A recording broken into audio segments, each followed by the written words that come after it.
आज की इस वीडियो में मैं सरवाइव करने वाला हूँ 100 डेज, वो भी माइनक्राफ्ट हार्डकोर में, बट एज आई वोकर। तो ये कहानी काफी पुरानी है, जब मैं भी एक विलेजर ही हुआ करता था और अपने गांव में रहता था। लेकिन मैं बाकी सबसे बहुत ज्यादा अलग था, क्योंकि मुझे जादू सीखने का बहुत ज्यादा शौक था। लेकिन बाकी सब गाँव वाले मुझे काला जादू करने वाला समझते थे। इसलिए एक रात उन्होंने मेरे घर पर आग लगा दी। मैंने बहुत मुश्किल से अपनी जान बचाई और वहां से चला गया। लेकिन विलेज से जाने के बाद भी मैंने मैजिक सीखना नहीं छोड़ा। और इसी तरह एक दिन मैंने एक ऐसा पोशन बनाया जिसके बारे में मैं भी नहीं जानता था कि इसका क्या इफेक्ट होने वाला है। लेकिन मैंने कुछ भी सोचे बगैर उस पोशन को पी लिया और थोड़ी ही देर बाद मैं बेहोश हो गया। और फिर मुझे जैसे ही होश आया तो मैंने देखा कि मैं एक इवोकर बन चुका था। और यहीं से मुझे मिले 3 मेन गोल्स जो मुझे इन 100 दिनों में पूरे करने हैं, जिनमें सबसे पहले तो मुझे अपने लिए एक वुडलैंड मेंशन ढूंढनी है। दूसरा, मुझे उन गांव वालों से बदला लेना है जिन्होंने मेरे घर को जलाया और मुझे गांव से निकाला। और आखिर में मुझे एंडर ड्रैगन का हेड लाना है और अपने लिए एक टोटम ऑफ अनडाइंग बनाना है और अपनी पावर्स को वापस लाना है।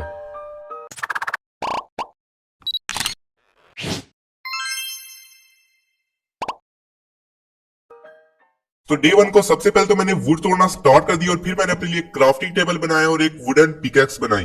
वुडन पिकेक्स बनाने के बाद मैं थोड़ा सा आगे गया तो वहां पर एक केव थी जहां पर मुझे कुछ स्टोन मिला। तो मैंने उस स्टोन को माइन किया और अपने सब टूल्स को स्टोन में अपग्रेड कर लिया। अपने सब टूल्स को अपग्रेड करने के बाद मैंने वुड को दोबारा से तोड़ना स्टार्ट कर दिया, क्योंकि वुड की जरूरत तो हमें कभी भी पड़ सकती थी। वुड कलेक्ट करते हुए मुझे एक रून पोर्टल दिखा जो कि पास में ही था, इसलिए मैं वहां पर चला गया। उसके पास जाने के बाद मुझे एक चेस्ट मिली जिसके अंदर कुछ गोल्ड के टूल्स थे और एक गोल्डन एप्पल था, तो मैंने उसे ले लिया। उसके बाद थोड़ा सा ही आगे जाने के बाद मुझे कुछ मेलन्स दिखाई दिए, तो मैंने उन सारे के सारे मेलन्स को कलेक्ट कर लिया, क्योंकि गाइस एक गोल्डन एप्पल के अलावा मेरे पास खाने के लिए और कुछ भी नहीं था। उसके बाद मैं दोबारा से उसी माइन में चला गया जहां से मैंने स्टोन कलेक्ट किया था और वहां पर मुझे कुछ कोल मिला, तो मैंने उस सारे के सारे कोल को माइन कर लिया। काफी ज्यादा कोल माइन करने के बाद मैंने अपने लिए कुछ टॉर्चेस क्राफ्ट की और फिर मैं दोबारा से उस केव में आगे चला गया। थोड़ा सा ही आगे जाने के बाद मुझे एक बहुत बड़ी केव दिखाई दी जिसमें काफी ज्यादा पानी था, इसलिए मैंने उसमें जंप लगा दिया। और अब तो गाइस हमें केव से डरने की बिल्कुल भी जरूरत नहीं थी, क्योंकि गाइस अब हम खुद एक मॉन्स्टर थे, इसलिए हमें कोई भी मॉन्स्टर तंग करने वाला नहीं था। उसके बाद मुझे दोबारा से काफी ज्यादा कोल मिला, तो मैंने उस सारे के सारे कोल को माइन कर लिया। उसके बाद थोड़ा सा ही आगे जाने के बाद मुझे कुछ कॉपर और दिखाई दिया जिसकी मुझे कुछ ज्यादा जरूरत तो नहीं थी, लेकिन मैंने फिर भी उसे माइन कर लिया। उसके बाद मुझे जहां पर भी आयरन मिल रहा था मैंने उसे तोड़ना स्टार्ट कर दिया, क्योंकि गाइस अब मुझे अपने लिए आयरन का आर्मर बनाना था और अपने टूल्स को भी आयरन में अपग्रेड करना था। काफी देर तक आयरन को माइन करने के बाद अब मेरे पास काफी ज्यादा आयरन हो चुका था, इसलिए मैंने अपने लिए कुछ फर्नेस क्राफ्ट किए और फिर मेरे पास जितना भी आयरन था मैंने उसे स्मेल्ट होने के लिए रख दिया। सारे के सारे आयरन को स्मेल्ट करने के बाद मैंने अपने लिए आयरन का आर्मर बनाया और अपने लिए एक आयरन की पिकैक्स भी बना ली। उसके बाद मुझे केव से वापस जाने का रास्ता तो याद नहीं था, इसलिए मैं सीधा ही स्टोन लगाकर ऊपर आ गया। ऊपर आकर मैंने देखा कि रात हो रही थी, इसलिए मैं जल्दी से उस पोर्टल के पास गया जहां से मैंने चेस्ट को लूटा था और वहां पर जो गोल्ड का ब्लॉक था उसको मैंने अपनी आयरन की पिकैक्स से माइन कर लिया। उसके बाद मैं एक विलेज की तलाश में चला गया, क्योंकि गाइस अब वुडलैंड मेंशन तक पहुंचने के लिए हमें एक विलेज का मिलना जरूरी था, क्योंकि गाइस वहां पर जाके ही हमें वुडलैंड मेंशन का मैप मिलना था। थोड़ी ही देर तक चलने के बाद मुझे एक पैरट दिखाई दिया जिसको मैंने वीट सीड्स कलेक्ट करके टेम किया और फिर मैं दोबारा से विलेज को ढूंढने के लिए चला गया। काफी देर तक चलने के बाद अब सुबह होने वाली थी, लेकिन गाइस तभी मुझे मिला एक जंगल टेंपल, इसलिए मैं जल्दी से उसके अंदर चला गया। उसके अंदर जाने के बाद गाइस वहां पर मुझे कुछ लिवर्स दिखाई दिए जिनको मैंने ऊपर नीचे किया, लेकिन मुझे कुछ भी समझ नहीं आ रही थी, इसलिए मैंने उनके पीछे वाले ब्लॉक्स को तोड़ा और तभी मुझे वहां पर एक चेस्ट मिली जिसके अंदर कुछ आयरन और गोल्ड था, इसलिए मैंने उसे ले लिया। उसके बाद मैं बहुत आराम से आगे गया, क्योंकि गाइस यहाँ पर काफी ज्यादा ट्रैप्स लगे हुए थे। और फिर थोड़ा सा ही आगे जाने के बाद मुझे एक और चेस्ट मिली जिसको मैंने खोला तो वहां पर कुछ बोन और बैम्बू से, तो मैंने उन्हें भी कलेक्ट कर लिया। इसके बाद मैं जंगल टेंपल से बाहर आ गया और अब गाइस सुबह भी हो चुकी थी, इसलिए मैं दोबारा से विलेज को ढूंढने में लग गया। थोड़ा सा ही आगे जाने के बाद मुझे कुछ और मेलन्स दिखाई दिए, तो मैंने उन सबको भी कलेक्ट कर लिया। उसके बाद मैंने अपना क्राफ्टिंग टेबल रखा और एक बोर्ड बनाई और फिर मैं सीधा चला गया ओशन में।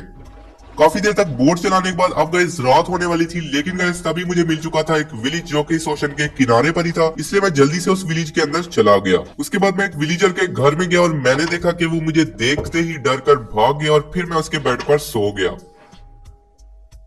नेक्स्ट डे होते ही मैंने ग्रेवल को तोड़ना स्टार्ट कर दिया ताकि गाइस मैं फ्लैचिंग टेबल बनाकर विलेजर से ट्रेड कर सकूं।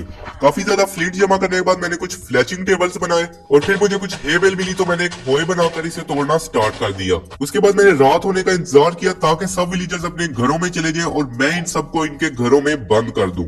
रात होते ही मैंने सब विलेजर्स के घरों के आगे ब्लॉक लगाना स्टार्ट कर दी ताकि ये अपने घरों में ही बंद हो जाए और मैं किसी को भी जॉब देकर इनसे आराम से ट्रेड कर सकूं।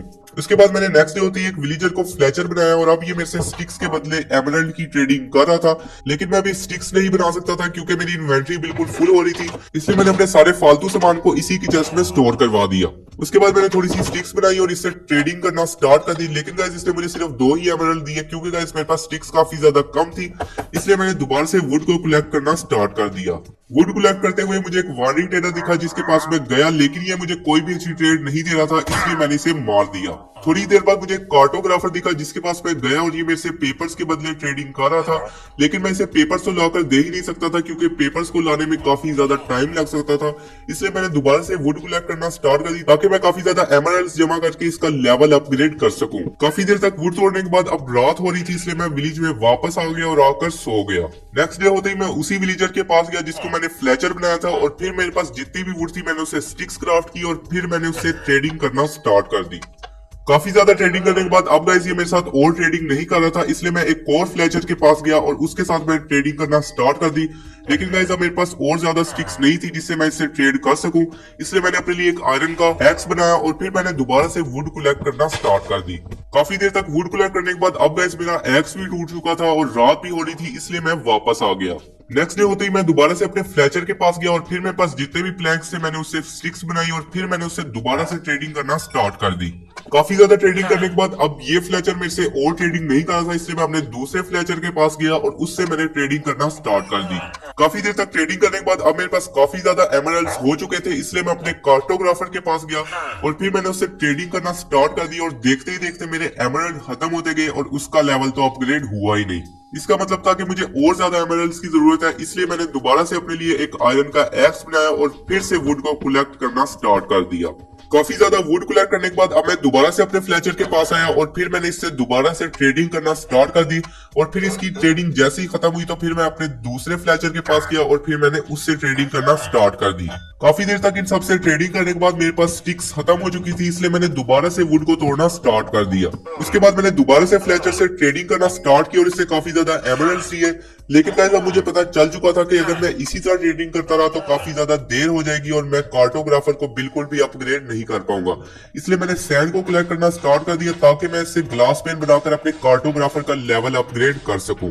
काफी देर तक सैंड जमा करने के बाद अब मेरे पास काफी ज्यादा सैंड हो चुकी थी, इसलिए मैंने अपने लिए कुछ फर्नेस क्राफ्ट की है और फिर मैंने उस सारी की सारी सैंड को स्मेल्ट होने के लिए रख दिया।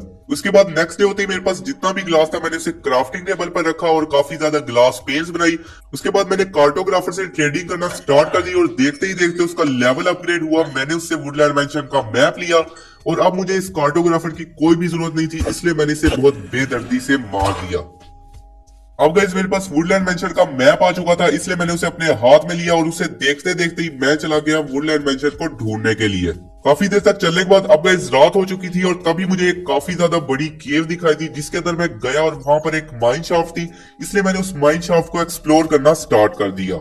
माइन शाफ्ट में जाते ही मुझे कुछ आयरन दिखाई दिया तो मैंने उस सारे के सारे आयरन को माइन कर लिया क्योंकि गाइस आयरन तो मेरे पास बिल्कुल भी नहीं था और इसकी जरूरत तो हमें आगे जाकर पड़नी ही थी। उसके बाद मुझे वहां से कुछ कोल मिला तो मैंने उसको भी माइन कर लिया। उसके बाद मैंने दोबारा से माइन शाफ्ट को एक्सप्लोर करना स्टार्ट कर दिया और तभी मुझे एक माइन कार्ड विद चेस्ट मिली जिसमें कुछ सामान था और इसमें से तो बस ग्लो बेरीज और टॉर्चेस ही मेरे काम की थी, इसलिए मैंने उन्हें ले लिया और फिर मैंने दोबारा से माइन शाफ्ट को एक्सप्लोर करना स्टार्ट कर दिया। एक्सप्लोर करते हुए मुझे वहां पर एक एमेथिस्ट जियोड मिला जो कि मुझे काफी देखने में अच्छा लग रहा था, इसलिए मैंने वहां से कुछ ब्लॉक्स को माइन कर लिया और वहां पर कुछ क्लस्टर्स भी थे, इसलिए मैंने उनको भी ले लिया। उसके बाद मैं केव से बाहर आ गया और फिर मैंने दोबारा से वुडलैंड मैंशन को ढूंढना शुरू कर दिया, लेकिन तभी मुझे एक विलेज दिखाई दिया जिस पर मैं गया और वहां पर कुछ हे बेल थी, तो मैंने इसको अपने होए की मदद से तोड़ लिया। उसके बाद मुझे इसी विलेज में एक चेस्ट मिली जिसके अंदर कुछ गोल्ड था, तो मैंने इसको भी ले लिया। थोड़ी देर तक चलने के बाद अब गाइस फाइनली मुझे वुडलैंड मैंशन मिल चुकी थी और गाइस ये देखने में भी काफी ज्यादा बड़ी लग रही थी, इसलिए गाइस मैं जल्दी से वुडलैंड मैंशन में गया और गाइस यहाँ पर जाने के बाद मुझे काफी ज्यादा अपने ही जैसे लोग दिखाई दिए।